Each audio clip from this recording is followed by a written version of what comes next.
Hello, I'm Sophia Lou and welcome to my channel. Hoi! And welcome to my Undertale speed paint video. I'm going to apologise if my big moon head gets in the way. I have this habit of leaning in when I'm drawing, so apologies in advance for that. But anyway, Undertale! Oh my goodness, what a game! I am in love with this game.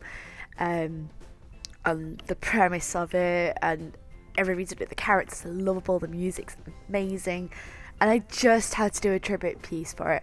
And before anyone asks, this piece will not be for sale.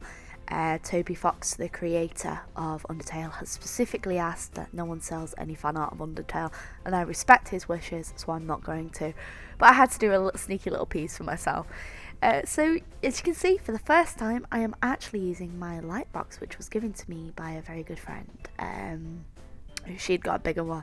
So, I'm tracing the lines, well, I say tracing, I'm doing the lines from the sketch, which is paper underneath, because I want to keep the sketch, because I want to be able to try this piece out with different mediums. So, this time, we're trying it out with markers, pro markers. So I'm putting it onto some heavy duty stock paper. I say stock paper, it's just basically 220 GSM white card, and I'm using my Sig Karataki fine liner pen. I say fine liner, it's more like a brush pen. But yeah, I know there's a lot of Undertale fan art going around at the moment, and I know a lot of creators are really, really into it, and I completely understand why. The whole thing is just absolutely, it's a wonderful, wonderful game, and I do have it, and I do have the CD as well, so I've been listening to that, or let's say soundtrack, and I've been listening to that non-stop, because I'm obsessed with it. And I probably will be live streaming me playing the game at some point if anyone's interested. I can't get over the game. But I'm basically, this piece is just me collecting a few of my favourite characters from the game. We've got Kara, Frisk, you've got Nastablook, both versions, Sans, Papyrus, we've got Undyne, and we have Toriel and Temmie, because Temmie is best. Muffet, Papyrus, I think I've said Papyrus. Asgore in the background. We do have Flowey hiding in there, and you also have, oh my goodness, I can't remember his name. We have a lot of characters out, and Undyne's there, yes. Undyne, how did I forget Undyne? But no, this, I love. I've been playing games for quite a long time, and I think the reason why this game has spoke to so many people and why it has inspired so many people is because of basically the premise behind it.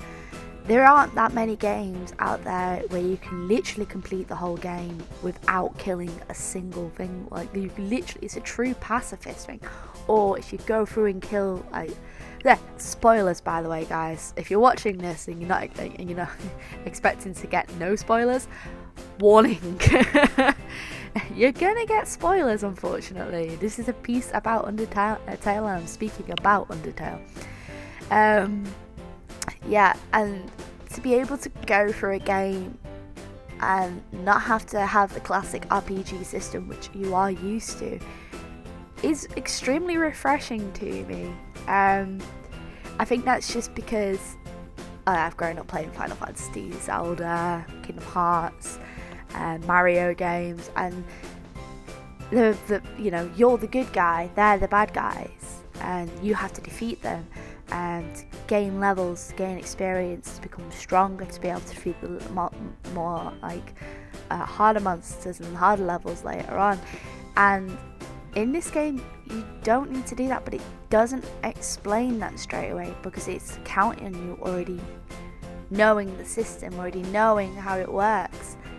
And it says to you, why do you think it should be this way? And that's what I like about it.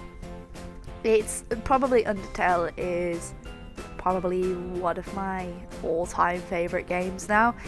And before anyone complains or says anything, I have been playing games for quite a while, and I know what I like. I like RPG games. If you like RPG games, Undertale is going to be perfect for you. If you like games that make you think, Undertale is going to be good for you. If you like puzzle games, it's going to be good, because that's what it factors on. That's classic RPG for you. And I think if you've grown up with classic RPGs, it's going to be something that you are really excited to learn, like really excited to play. And I recommend anyone who probably hasn't played it, or if you want to play it, go and do it, because it is a wonderful, wonderful game with beautiful characters. And if you are going to play it, play the pacifist run first, mainly because it's a completely different playthrough in comparison if you're going to play through the genocide run first. If you're going to play the genocide run, you're going to have a bad time, basically. But yeah, let's actually talk about the piece. Oh my god, 6 minutes in. I love just drawing, and I love like trying to play tribute to a piece, and doing what I can to, you know, bring that piece on, and that's important to me. I enjoy doing stuff like this, and I enjoy just, you know, going through a piece and seeing how it can go, but how it can progress, basically. And that to me is extremely important, that you do something like that. And I find that as a piece progresses, you enjoy the progression of the piece, you enjoy how it works and everything. And I really, really love how this piece turns out. I'm just using my standard equipment, I'm using my pro markers, and I'm using my standard like gel pens and this and the event. I really, really love how this piece turned out, and this is how I want most of my future fan art pieces to turn out. I want them to be like a proper tribute to the piece instead of just like one standalone image. Just because if I'm gonna sell a fan art print, I like to make sure that it conveys everything that I love about the show, or game or movie or whatever. I don't tend to do much fan art these days, and when I do, it tends to be for personal work or for commissions, mainly just because I enjoy doing my original work as it is anyway, but I just, if I love something enough, I'm going to want to draw it. Like, Undertale has spoken to me so much that I have to draw it, like I have to continue, and it's really important. You'll notice with where the white areas are, I'm going in for like 3 or 4 markers at a time, and this is so the white section isn't completely flat, because when you look at something that's white, it's not just white, it's yellow, it's pink, it's almond, it's got bits of blue in, it's got bits of grey in, and I find that when you're shading, it's really, really important to mix up those colours, because even though an object is white, doesn't mean that it doesn't have shape. And that's important to me when I'm colouring, to make sure I try and get the shades. I mean, I'm not perfect at the end of the day, no one's perfect, but it's about practice, and you know, it's important to be able to practice and learn what you're doing with your drawing. So as the piece progresses, I'm building up a lot more colour in here. I've used a lot of different purples, yellows mainly for the bottom area to really bring out that section against the purple of Asgul's cloak. Mainly because I didn't want it to just be flat, I wanted to bring it out, and you'll see I'm going back over with areas with the marker, because unfortunately flex markers, my pens they're beautiful to use, and I do love using the brown colour, but unfortunately it does fade as you colour over and over it, And a lot of pens do, and I just gotten to the point where I just like constantly like go back and adjust the lines, make some lines thicker, make some lines thinner, to make the image a lot brighter and a lot more pop to it. Just so then the sections that I didn't want darker, I've got a thin, where it says section I didn't want the lines as thick, I've kept them quite thin, and the sections where I wanted the lines to be thicker, I've thickened them up a bit. And this is just something that I do to give an image more depth and just make it look nice.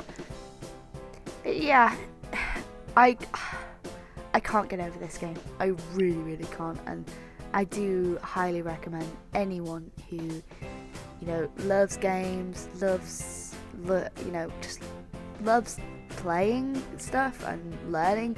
It's a good game to check out, especially I think it's still on sale on Steam at the moment, so if you want it, check it out, or do what I did and watch a few playthroughs, and if you think it's for you, go for it.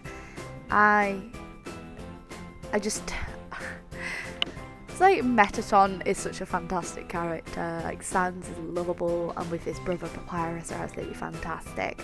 I love the contrast between the characters Frisk and Clara. Obviously, spoilers. Undyne and Alpheus, just they're so adorable. Temmie, hoi! I love Temmie. Temgut Kulag. And Muffet, I love her. Muffet's design and how you fall in love with Toriel and Asgore. He just wants to do what is right for his people, and there's so much love for the characters in there that it's just a wonderful and an enjoyable thing to play, and I can't recommend it enough. So as this piece comes to an end, we're just going over the sections with with white gel pen to make the sections pop, to bring them out a bit more. I was so happy with the way this piece turned out, and I was so happy with the finished look that I'm extremely proud of myself for doing something this much. I mean, there are mistakes, but everyone makes mistakes and not everyone's perfect. Nobody's perfect. And it was probably been one of my more enjoyable pieces I've done to date, and I can't wait to do more for the new year. I'm so excited for this year to be able to do more work and progress with my style and try so much more for you guys as well. If there's any other shows you recommend or other games, let me know. If you guys like this video or like my piece, don't forget to subscribe and leave a like or comment. See you later guys, bye!